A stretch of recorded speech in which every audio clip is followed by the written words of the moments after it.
All right. Well, 6 months in, what's it like being Speaker?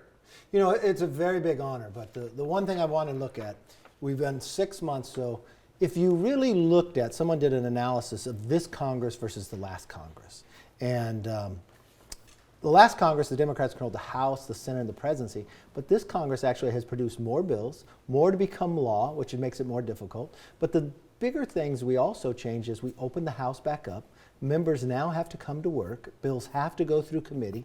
You get 72 hours to read it, not just the members, but the people, the American public themselves. The People's House is back, and so I think that's a very big positive, and we continue to work on that, with which was our commitment to America. Obviously, as Speaker, you have a lot more responsibility. How has that impacted your time coming back to Bakersfield and still representing the people of your district? Oh, you know what? I've always been able to do that. And what's great is in this district, they've never been shy of giving me their opinion. So I'm always getting good feedback at all different times. And it doesn't matter where they come in the walk of life or what position they're in. And a couple things that has been very helpful that we learned from here, and something just happened, we were able to create the Select Committee on China, a select committee when it came to the coronavirus to know where that happened.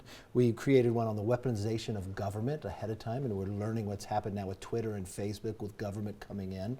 And one of the big parts about doing it is I made a conscious decision that I was going to treat the Democratic leader the way I wanted to be treated. Everything doesn't have to be partisan. And I think if you watch, the workings within Congress is doing better where we can work together. We've brought in different leaders when it comes to AI to sit down and get educated together on the debt and being educated together. And I think that will pay dividends in the future for all of America. So one of the things that we hear about in Bakersfield, in this area, is about the VA clinic. Yes. Coming to Bakersfield. 6 months ago, you said, still coming, it's on its way. So what has happened within the last 6 months? When is it coming to Bakersfield?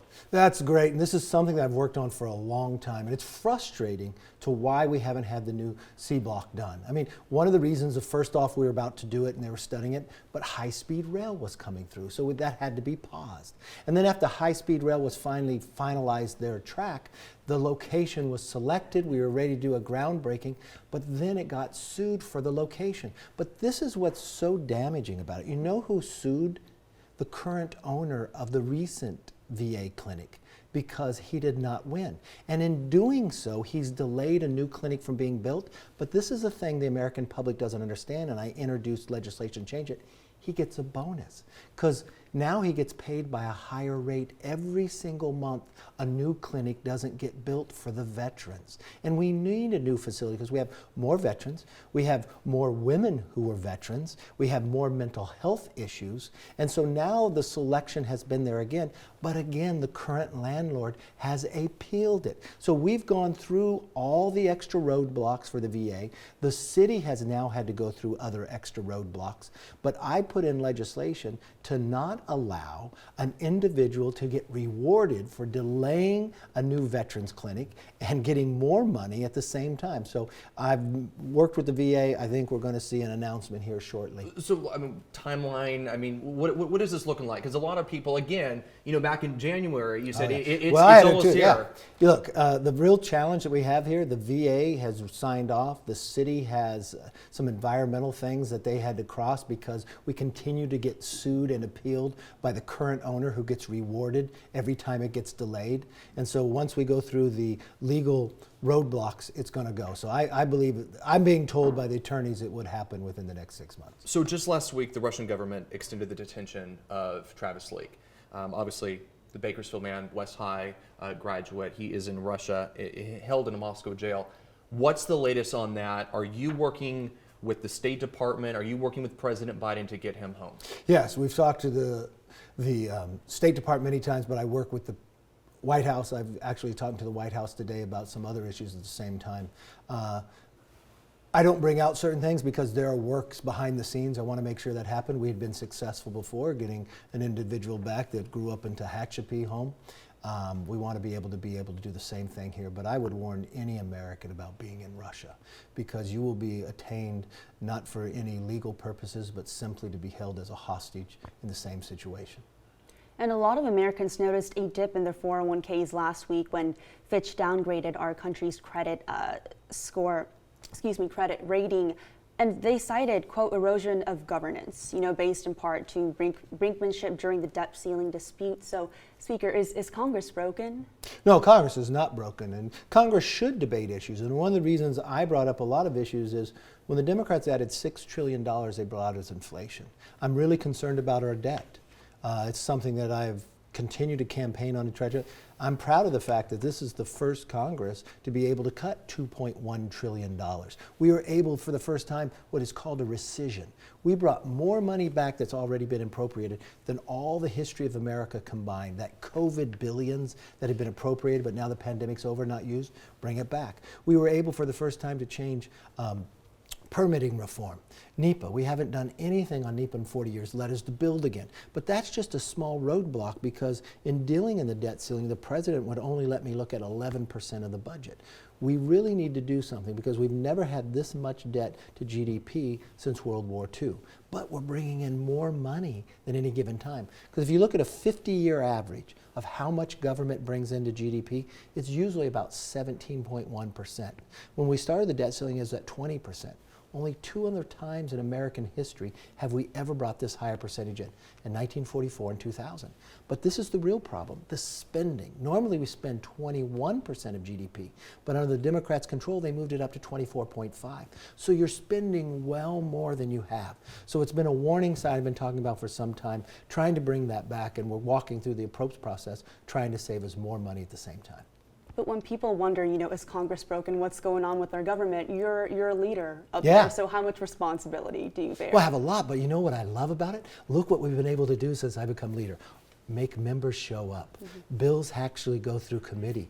The debt ceiling was actually passed on a bipartisan level with 2/3 of the Republicans voting for it. Never happened before. But at the same time, you had the greatest cut in history at $2.1 trillion and capped. Then you got work requirements that bring people out of poverty. So as a leader, I'm proud of what we've been able to achieve, but every day I want to do better. Were you proud with how the government shutdown or the debt ceiling debate went down? I mean, are you proud of how that ended? To be able to achieve. Look, I would always like to be able to do more, but it was some of the biggest savings it is the biggest savings we've ever had. The unfortunate part is the Democrats and the president refusing to even talk for 97 days. That hurts America around the world. Look, I understand when the election's over, you're going to have to communicate with each other. And there's a way that both could have victories for the country itself. And so, unfortunately, for 97 days, he would never talk to us. But we continued to work. We passed our own bill, and eventually they had to. So, in my places, every day I'm going to work to put the people before politics and hope to find others who want to join with us. So obviously 2024, I mean, it's almost here. I mean, it's crazy to see how fast we're approaching this. Obviously, right now, the front runner for president of the United States within the Republican Party is Donald Trump. Should he be the nominee for the Republican Party in 2024? I think he's done a tremendous job. I mean, if you just look at the policies between President Trump and Joe Biden, we didn't have inflation. We were energy independent. We didn't have 5 embassies we had to evacuate around the world. We didn't have 13 new Gold Star families. Russia hadn't invaded Ukraine. We had a much brighter future. But it seems like every time President Trump moves up in the polls, he gets indicted. Every time we learn something more about the pay to play for the Bidens, he gets indicted. But should he be the nominee for the Well, I think the American public gets to determine that, and right now he's in the lead. You look at the polls, he would win the presidency. And I think that's really based upon the basis of the policies and what America looked like at the time. So if he is, come, the Republican National Convention and he is the nominee, will you support him for president? So when you look he's done a tremendous job. I mean, think for one moment. You didn't have inflation under President Trump. You were energy independent. Ukraine wasn't invaded. You didn't have the decision by Biden to pull us out of Afghanistan that brought 13 new Gold Star families, but now has made us weaker around the world where our strongest allies are now turning to China. You didn't have an axis of power of China, Russia, North Korea, and Iran. You didn't have this going on. And this is the basis where people sit there and thought, oh, Joe Biden, do something else. And now listen to what we've learned about. Where President Biden told us he'd never gotten money from China, that he had nothing to do with the Biden family business. We've now found out in last week, no, he did have something to do with the business. He did go to dinner, and the next day they got a new Porsche and they got $3.5 million. We now learned that 16 of the 17 payments from Romania came when he was vice president. We now found out the FBI was warned ahead of time, one of their greatest informants, that he was told that Biden was being bribed. So we have a lot of questions out there that I think raises to the issue you need an answer on. So if the 2020 election were to kind of repeat itself in 2024, and it is Biden versus Trump, do you think that Trump would be the best choice for the Republican Party going against Joe Biden? You don't have to take my word for it. You can go to a poll today that says President Trump beats Joe Biden. I mean, think for a moment. You just had a question about your 401ks going down. You just had a president. Where is he today? Is he back on the beach, or is he helping leading? We just know that, do we have to pull another embassy out of Africa over the weekend? Where are we standing in Ukraine? Where are we standing in Afghanistan? Where are we standing with China? Why did our administration allow a balloon to come over across our country? And then when they went back to China, why did they go on the anniversary of Tiananmen Square? I mean, are we stronger today, or are we weaker? We look at our energy. Price of gasoline has continued to rise. These are all based upon policy decisions of the Democrats. So it's not just the presidency. I think the country would want to have a change in the Senate and expand in the House. I mean, think of the difference between what the Republicans were able to do in the House, even on a bipartisan basis. When the Democrats wanted to decriminalize even carjacking, we stood up and said no. The president said he'd veto it, but I put it on his desk. He signed it. We were able to end the pandemic. We passed the Parents' Bill of Rights, where you can have a say in your kids' education. We tried to stop fentanyl, where the Democrats fought us. We passed the border security bill, where he is allowing fentanyl to come across every day, and millions of people. We caught more people on the terrorist watch list in the month of February than we did in the entire 4 years under President Trump. So would we be more secure and safer? Yes, we would. So it's an easy decision. So you think that would he be the best candidate, the best nominee right for your now, party? the American people get to decide that, and he's leading. So the answer is yes. I don't know how many times you want to ask me. I'll give you the exact same answer. Yes, he will beat Trump. Yes, Trump will win. Yes, his policies are better than Biden. America was stronger. Your price of gas was lower. You didn't have inflation. So, it's not a tough decision. Have you heard from the former president at all? Has he talked to you about endorsements? Look, I talk to the former president often. I just talked to him last week. I thought it was very unfair.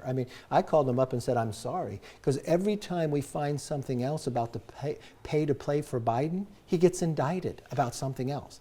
And think about that for one moment. Why would a government go after their political opponents for free speech?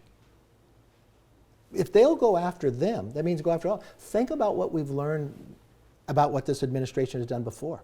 It didn't just go after their political opponents. They went after Americans that said something different. If you thought something different about your own health when it came to COVID, they went to Facebook to shut you down.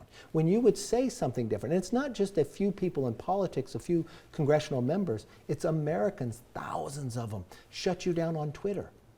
That was your government doing that to you. So the question really comes to, please, who's going to stand up for the Constitution? And we found time and again, for us who stand up to fight for the American public, we get ridiculed, we get attacked. But you know what? It's the right thing to do. All right, Mr. Speaker. Thanks Thank so you. much. Appreciate it. Thank you so much. All Appreciate right. you guys. Appreciate it. Thank you.